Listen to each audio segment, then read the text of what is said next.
आज का ज़बूर एक दुआ है जो मुसीबत के वक्त खुदावन से मदद और रहनुमाई तलब करती है। ये ज़बूर एक इज्तिमाई फरियाद है जिसमें बनी इसराइल के लोग अपनी कौम पर आने वाली मुश्किलात, जुल्म और हैकल की तबाही पर अफसोस करते हैं। इस ज़बूर से हम सीखते हैं, सबसे पहला पॉइंट, मुसीबत के वक्त खुदा से रुजू करें। ये ज़बूर हमें सिखाता है कि मुश्किलात और दुख के वक्त खुदावंद के सामने अपनी फरियाद पेश करें। इस ज़बूर की पहली आयत, ऐ खुदा तूने हमको हमेशा के लिए क्यों तर्क कर दिया, ये सवाल दुख और बेबसी की अक्कासी करता है, लेकिन साथ ही ये ईमान की अलामत भी है कि सिर्फ खुदावंद ही हमारी मदद कर सकता है। दूसरा पॉइंट जो हम इस ज़बूर से सीखते हैं, खुदा के कामों को याद करें। ज़बूर में मुसन्निफ खुदा की कुदरत, मौजज़ात और अजीम कामों को याद करता है। ज़बूर की आयत 13, तूने अपनी कुदरत से समंदर के 2 हिस्से कर दिए। ये आयत हमें याद दिलाती है कि खुदा हर मुसीबत पर काबू पाने की कुदरत रखता है। ज़बूर का तीसरा पॉइंट, खुदा की अदालत पर यकीन रखें। मुसन्निफ खुदा से दरख्वास्त करता है कि वो अपनी अदालत और इंसाफ को जाहिर करे और दुश्मनों को सज़ा दे। 10वीं आयत में मरकूम है, ए खुदा मुखालिफ कब तक तानाज़ीनी करता रहेगा। इस आयत से हम सीखते हैं कि खुदा का वक्त और फैसला हमेशा बेहतरीन होता है और हमें इस पर भरोसा रखना चाहिए। चौथा पॉइंट, खुदा की वफादारी पर ईमान। ज़बूर के आखिर में मुसन्निफ खुदा की वफादारी को याद करता है और दुआ करता है कि खुदा अपनी कौम को ना भूले। 20वीं आयत में मरकूम है, अपने अहद का ख्याल फरमा। ये आयत इस बात पर जोर देती है कि खुदा अपने वादों को कभी नहीं तोड़ता और वो हमेशा अपने बंदों के साथ है। अमली तौर पर हमें अपनी ज़िंदगी के मुश्किल हालात में हमेशा खुदावंद के आगे झुकें और दुआ और फरियाद की इल्तिजा करें। शुक्रगुजारी से खुदा की कुदरत और फजल को याद करें। सब्र से खुदा के फैसले और वक्त पर भरोसा करें। हमारी पुख्ता उम्मीद और ईमान खुदा की ज़ात पर होना चाहिए, क्योंकि खुदा की मदद और रहनुमाई से चाहे हालात कितने ही मुश्किल क्यों ना हो, हमारा खुदावंद इन मुश्किल हालात से रास्ता निकालने की कुदरत रखता है।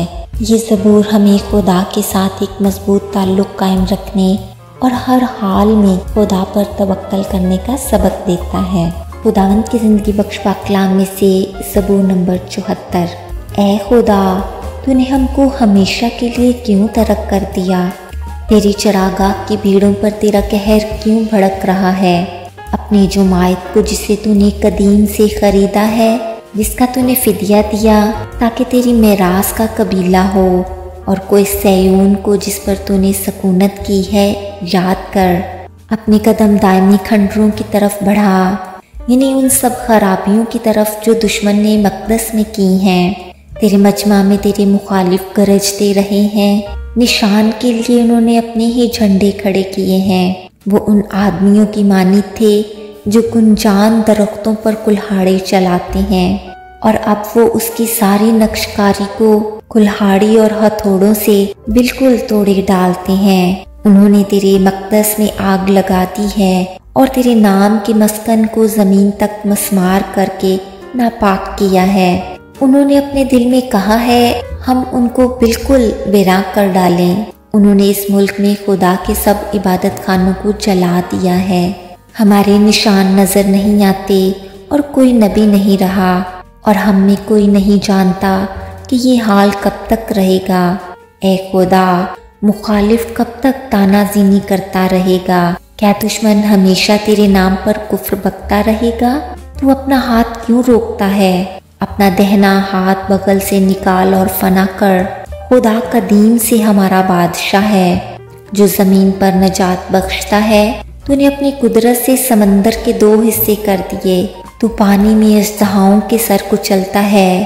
तूने लोयातान के सर के टुकड़े किए और उसे बयाबान के रहने वालों की खुराक बनाया।